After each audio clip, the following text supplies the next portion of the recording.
what we're going to look at then briefly, it's a brief devotion, but it's called the three figures of Christ, the three glances of Christ. And we're just going to examine three different viewpoints, three different glimpses of Jesus, three glances of Jesus the Christ. So I'm going to ask you, I'm going to be quoting from the New King James Version, but grab one of these Bibles. There's a bunch of them over here too if you need one. And open your Bibles to Mark chapter 7. See, we're going old school on you now. Because Karen doesn't have any overheads on this because I didn't know I was going to talk about this till this morning. So, Mark chapter 7, verses 24 through 30 will be our first glance of Christ, our first glimpse of Jesus. And this first glimpse or this first glance is called faith. All right, Jesus arose and went to the region of Tyre and Sidon, and he entered a house and wanted no one to know it, but he could not be hidden. For a woman whose young daughter had an unclean spirit heard about him, and she came and fell at his feet. The woman was a Greek, a Syrophoenician by birth, and she kept asking him to cast the demon out of her daughter. But Jesus said to her, "Let the children be filled first, for it is not good to take the children's bread and throw it to the little dogs." And she answered and said to him, "Yes, Lord, yet even the little dogs under the table eat from the children's crumbs." Then he said to her, "For this saying, go your way, the demon has gone out of your daughter." And when she had come to her house, she found the demon gone out and her daughter lying on the bed. And this just brings a question. Do you ever or have you ever felt put off by the Lord? I know our perception can be messed up sometimes, but have you ever been in that situation where you just felt kind of put off by God? And this passage kind of gives us that flavor, it kind of gives us that atmosphere. I mean, if he had said that to me, regardless of the cultural circumstances, I would have felt somewhat put off. Well, here we have a passage that describes the only occasion in which Jesus ministered outside of Jewish territory. The only occasion. It's T-Y-R-E. It's pronounced Tyre, but I always want to say Tyre. And Sidon. Tyre and Sidon were 50 miles north of Israel.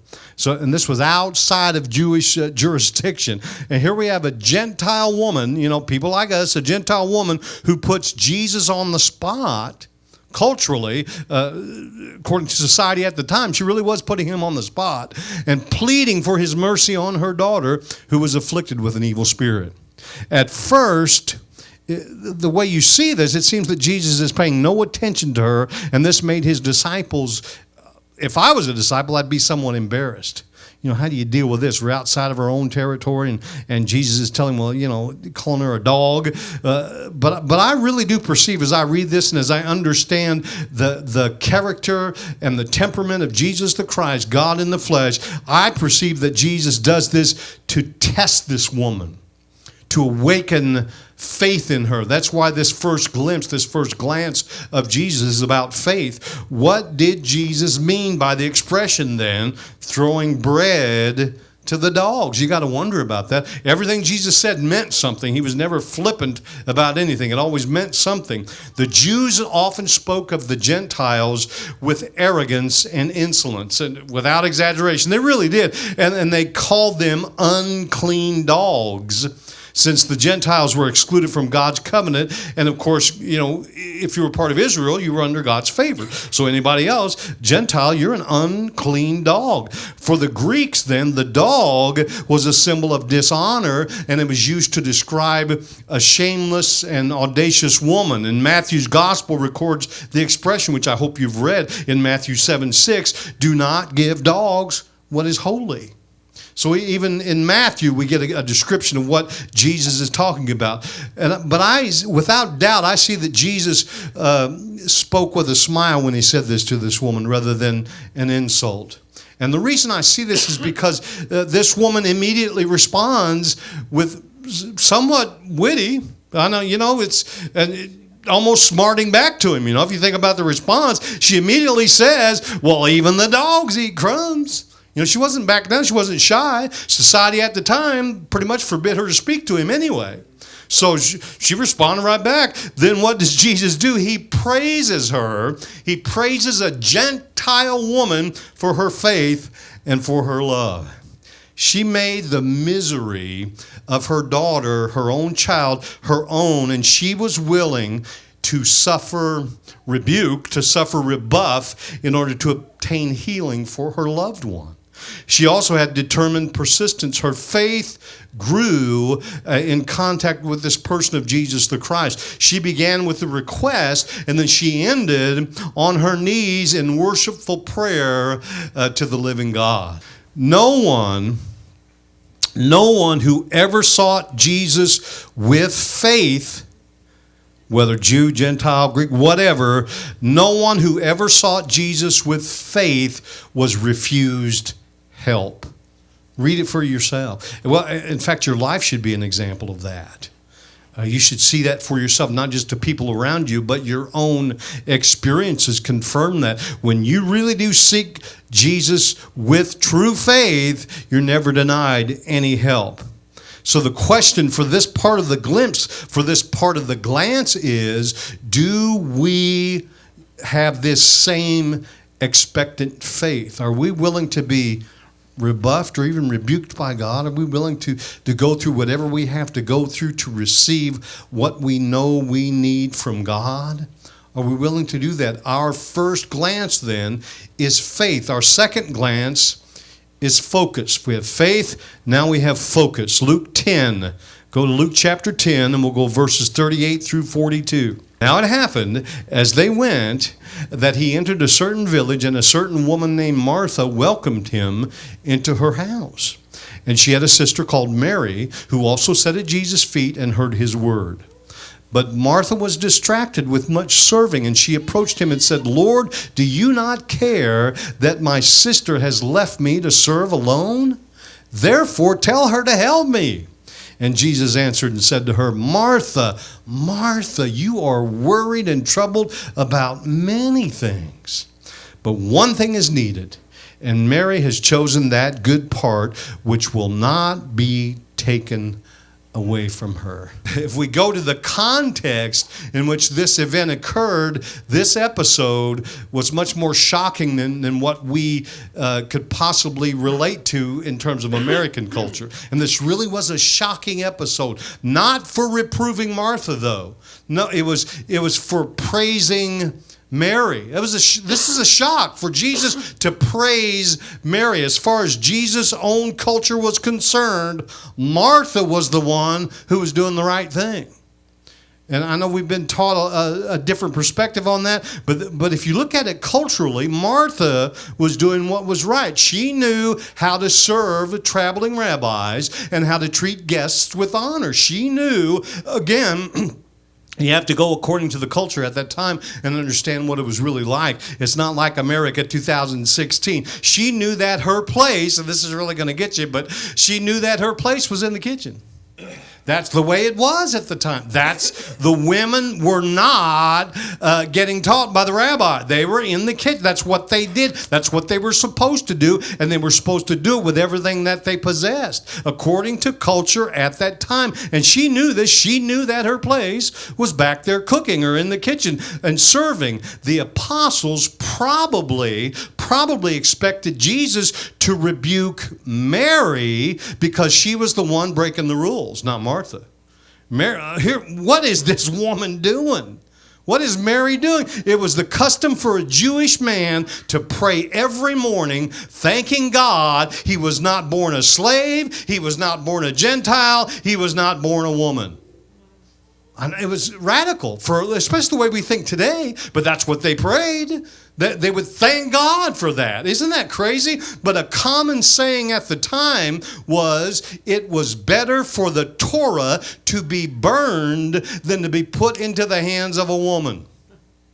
So, I know, really. So for Mary to sit at the feet of Jesus, just as any student of a great rabbi would at the time, a man, it had to be a male, this was scandalous for her to do that. For Mary to sit at the feet of Jesus was a big deal. For Jesus to commend her was even a bigger deal. It was incredible. I mean, can you imagine if I was a disciple, I'd think, do you believe what he's doing? He's commending her for breaking all of our cultural and traditional norms. Jesus said, oh, bless you, sister, basically. And for Jesus to speak to Martha in the way that he did was less correction, as we've been taught. It was partly correction, but it was more of an invitation than it was correction. The problem with Martha is not that she's busy serving and providing hospitality, because certainly Jesus commends this service throughout Scripture. He commends this kind of service many, many, many times. The problem with Martha is not in her serving, but rather that she is worried and distracted. That's the problem. The word translated distracted there in verse 40 has the connotation of being pulled or dragged in different directions. And everybody sitting in here knows what that is. Oh, good grief. You know exactly what that is. Martha's distraction and worry then leave no room for the most important and valuable aspect of her service, which is gracious attention to the guest. Focus, our second glimpse, our second glance of Christ. Focus, she had lost her focus.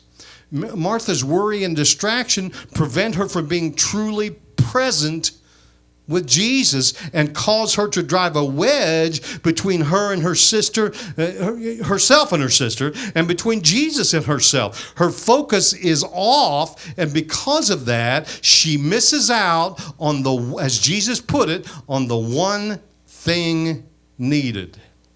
Jesus' words to Martha may be seen as an invitation rather than a rebuke. Martha, you're worried and distracted by many things. There's need of only one thing. One thing.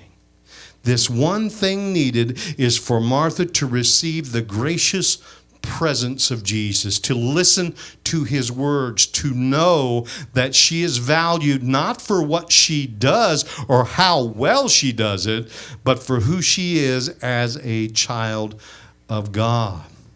And Jesus invites all of us who are worried and distracted by so many things to sit and rest in his presence, to hear his words of grace and truth, and to know, to really know, mind and heart, that we are loved and valued as children of God, to be renewed in faith and strengthened for service, not to avoid or exclude service, but to maintain focus during that service. There is a need of only one thing: attention to Jesus. So how is your focus then? How is your faith? How is your focus? Then the third thing and the final glance is forgiveness. How is your forgiveness? Faith, focus, forgiveness. John chapter 8, if you'll find that. And then we'll go verses 2 through 11. John 8, 2 through 11. Now, early in the morning, he came again into the temple, and all the people came to him, and he sat down and taught them.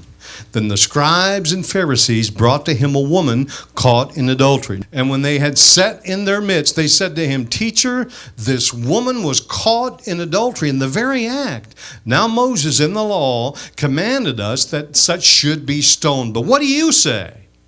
This they said, testing him, that they might have something of which to accuse him. But Jesus stooped down and wrote on the ground with his finger as though he did not hear. So when they continued asking him, he raised himself up and said to them, He who is without sin among you, let him throw a stone at her first. And again he stooped down and wrote on the ground. Then those who heard it, being convicted by their conscience, went out one by one, beginning with the oldest even to the last. And Jesus was left alone, and the woman standing in the midst. When Jesus had raised himself up and saw no one but the woman, he said to her, "Woman, where are those accusers of yours? Has no one condemned you?" And she said, "No one, Lord." And Jesus said to her, "Neither do I condemn you. Go and sin no more." Wow, what an example. What an example. This reveals a Christ who, or I should say, whose forgiving love is greater than any wrong we could do or greater than any social disgrace that we can suffer. His love is so much greater than anything we could ever do. And that's hard for us to fathom because we have a tendency to measure things differently than what God does. Now, obviously, there are consequences that help us think we're measuring things. There are greater consequences for greater wrongs, I suppose. But in terms of just being sinful or bad behaviors, it's all bad. It's all, what Scripture say, to him who knows to do good and doesn't do it, it's a sin. I mean, that goes down to the simple, even the white lie, you know. So we're all covered under this. Christ's love being greater than any disgrace we could ever suffer. And then we have to take this a little bit further. When I say, how is your forgiveness? The question goes specifically this way. And let me explain the question. It's one thing to extend forgiveness to others. But the question then before you is, have you accepted Christ's forgiveness for yourself? That's harder. That's more difficult for a lot of us. A lot of us have spent most of our life forgiving others and sometimes easily doing so. But we've yet to experience forgiveness for ourselves. We easily give it. But have we accepted God's forgiveness for ourselves? And that's the challenge with this glimpse of Christ. Have you accepted it to the point, his forgiveness to the point that you have forgiven yourself? Until you do, remember, God said if we don't forgive, he won't forgive. Well, see, that applies to ourselves also. We always want to point it outward, but think about it now. Because if you haven't forgiven yourself, you're miserable. And most of the time you can't hear God talking because you haven't forgiven. You haven't let go and let that forgiveness engulf you. Ask yourself that here this morning. As we participate, we're getting ready to participate in communion, the elements of communion that represent the body of Jesus Christ and the blood, that represent the price he paid for your forgiveness, for you to forgive yourself. This is the price he paid. Focus on one thing here this morning. There's only one thing needed. Only one thing needed. Faith, focus, and forgiveness. There's only one thing needed for those three glimpses, and that's Christ himself. So as we participate in communion, Dan's going to play some music for us as we do. Take your time to look at yourself here this morning first and focus on one thing, him, and then be sure that you have accepted his forgiveness for yourself first, and then you can proceed to communion here this morning. Dan, if you'll play the music for us.